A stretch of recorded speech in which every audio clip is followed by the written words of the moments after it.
Hi, my name is. Hi, my name is. Hi, my name is. Severely Yours. What's good, man? Marquis, aka Severe. Severely Yours, man. What's going on, man? We're going to Detroit. They'll go visit one of the kings of rap, Eminem, man. Just give him his praise now. If you're a hater, skip this video, man. But shout out to Eminem. He has had a long run in the business, and he's one of the best lyricists, point blank. Let's just put it that way. Let's get into one of his classic LPs. Eminem, the Marshall Mathers LP, came out May 23rd, 2000. It's his third LP. It's about an hour and 12 minutes and 7 seconds, man. Detroit, where you at? Where you at, Detroit? Let's talk about it. Number one, Public Service Announcement 2000, produced by Eminem and f.b.t. Eminem warning us about the explicit content that we're about to hear on this album. He just like, yo, man, y'all about to hear some stuff. It's about to be insane. He went about it, with some fun. And this is what you get. Number two, Kill You, Mel-Man and Dr. Dre. First of all, we're going to give praise to Dr. Dre. Dr. Dre, of course, is one of the living legends as a producer. But let's talk about Mel-Man. Mel-Man's been a producer as well, working with Dr. Dre, not just on this album, but various albums. And we want to give him credit.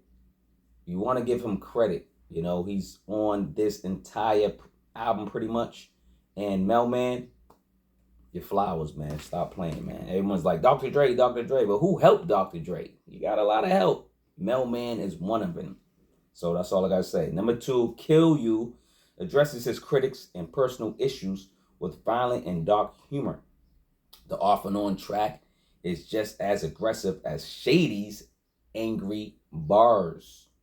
Let's go to number three, one of my favorite joints, Stan. Pretty sure it's one of your favorite joints, Stan, featuring Dido, Eminem production, and the 45 King. Shout out to the 45 King. This record's almost 7 minutes, 6 minutes, 45 seconds. And for it to keep your attention around the age or time of 2000, that was pretty good, man. So M tells the story of an obsessed fan named Stan through letters. Dido's haunting hook adds emotional depth. Mixed fame, obsession, and outcome of blind admiration. And that's what you get, man. Songs ahead is fire. It's one of my favorites. It's probably one of the best hip-hop songs to date. You guys let me know what other songs that you believe are some of the greatest hip-hop songs in the comments below. Let's talk about it. I think Stan featuring Dido is one of them. Number four, Paul, Skit, Eminem and Paul production. So Paul Rosenberg, his manager, is concerned about the album. It sounds insane. Y'all hear the album. Y'all heard the album. And he just like basically prior to it coming out, he's like, I heard it and we can't put this out. So it's a fun skit, Number five, Who Knew? Produced by Mel-Man and Dr. Dre. M knows and defends his impact on his lyrics and public perception. The upbeat and solid track got M in I Didn't Know I Had So Much Power bag. Like M, this is his third album. First album, pop. Second album, pop bigger, He became a pop star immediately, and the fame and the press and the criticism came right away. So this third album's kind of addressing all of that. M controls his Stan fans, man, on this record, though. Number six, Steve Berman, Skit, Dr. Dre, Mel-Man. Record exec criticized the album content. They continue the fun with everybody not liking the album. He sounds very upset. Man, this album is known for its raw, unapologetic content and complex lyricism. So the unapologetic content and the complex lyricism, that's who Eminem is. That's what the Eminem Marshall Mathers, Slim Shady hype is, The controversy, so lyrics, and things of that nature, man. And the stellar beats, of course. Number 7, The Way I Am, another standout cut that I love. Eminem production. Eminem produced this. M refuses to conform to the norm over this raw, introspective track. More aggressive flow over a fire, self-produced song. The track is fire.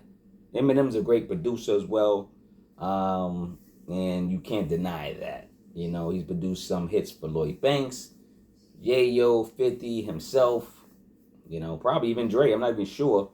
But shout out to Eminem's production as well. Number 8, The Real Slim Shady. Come on. Y'all know this is a powerful hit produced by mel-man and Dr. Dre. One of the most recognizable songs with a playful, fun, and circus-like vibe.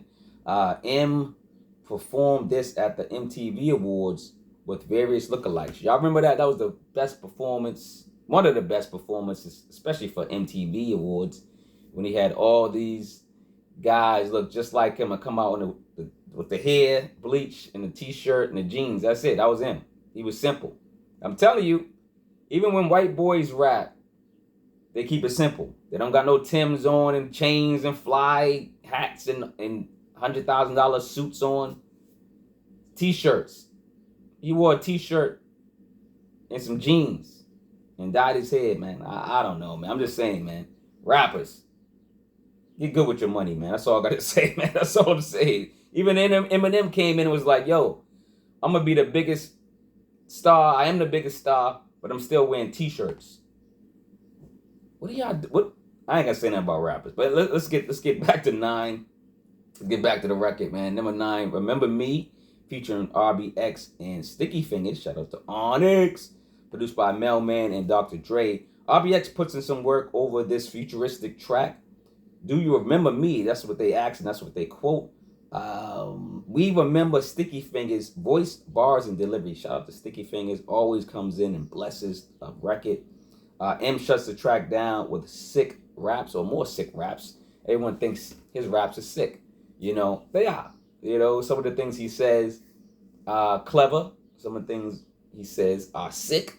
Some of the things he says make you visualize something out of this world. So, and they still rhyme. So I gotta give it to him. Number 10, I'm Back.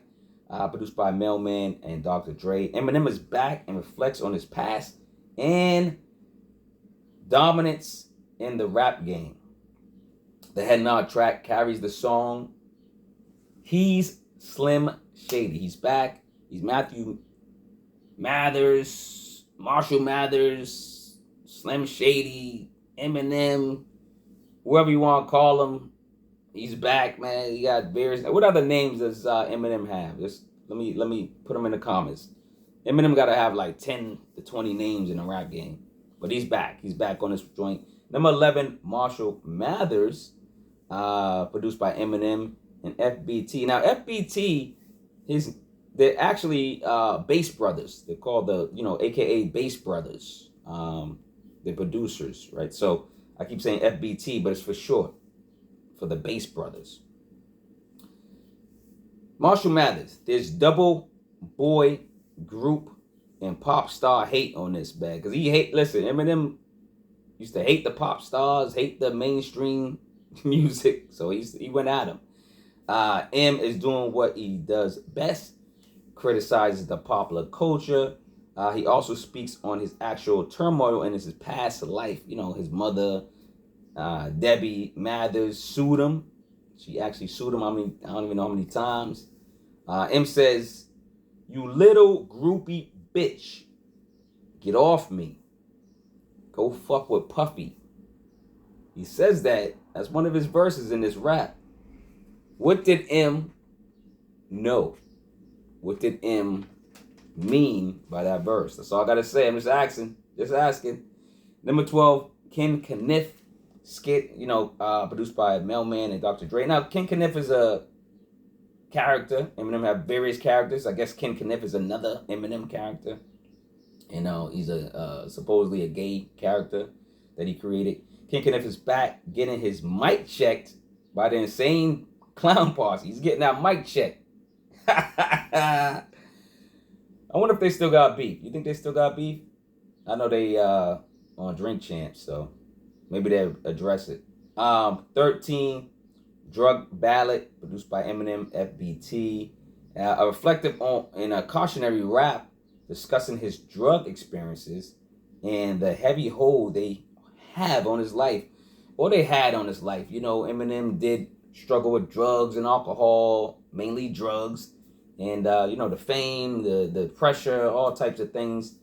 You know, and maybe he was already experimenting, and then he just went heavier. I'm not sure, but you know, most of the album and past albums, you know, future albums or whatever, you know, he's speaking about drugs and his abuse, that his abuse, not no one else's abuse. But you know, shout out to M, man. Shout out to M, putting out new material, new singles, new albums. So shout out to Eminem, still creating. Number 14, Amityville featuring Bizarre. Eminem and f.b.t production. This was too long. Song kind of dragged. Like it started off to be really, really good with him and Bizarre.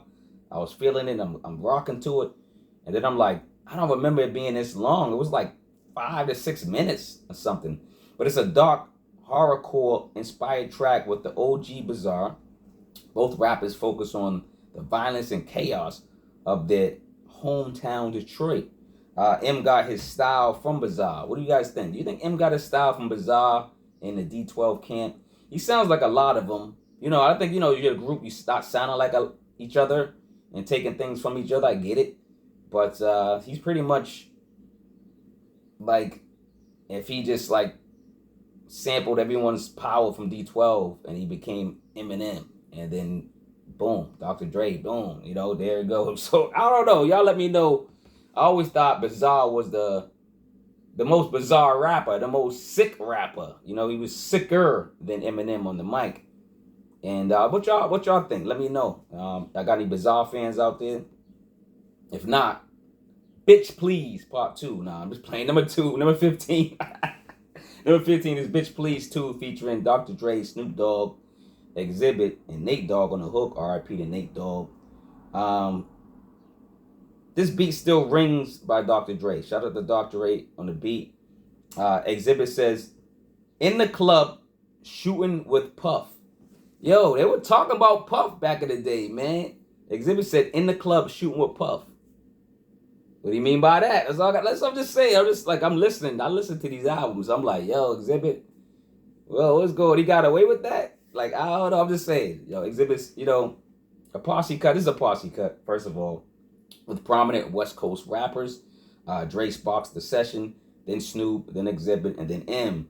R.I.P. to Nate Dogg on the hook, man. It's just another posse cut, great record of, you know, all stars on the mic, man. Let's talk about number 16, Kim, produced by f.b.t, man. Now, Kim, woo, this one's intense. It's an intense and graphic visual of M's emotional hiccups with his ex-wife, Kim. The track is dark, with Eminem rapping demonically, you know, while his wife is paranoid about her life. Like, he's threatening her. He's doing all types of threats, and, you know, he's gonna kill her. He's chasing her, and I think in the woods or something. I don't even know what's going on. I think he ends up putting her in the trunk of the car. It's wild. The song is disturbing as M's psycho traits match the lyrics and the storyline.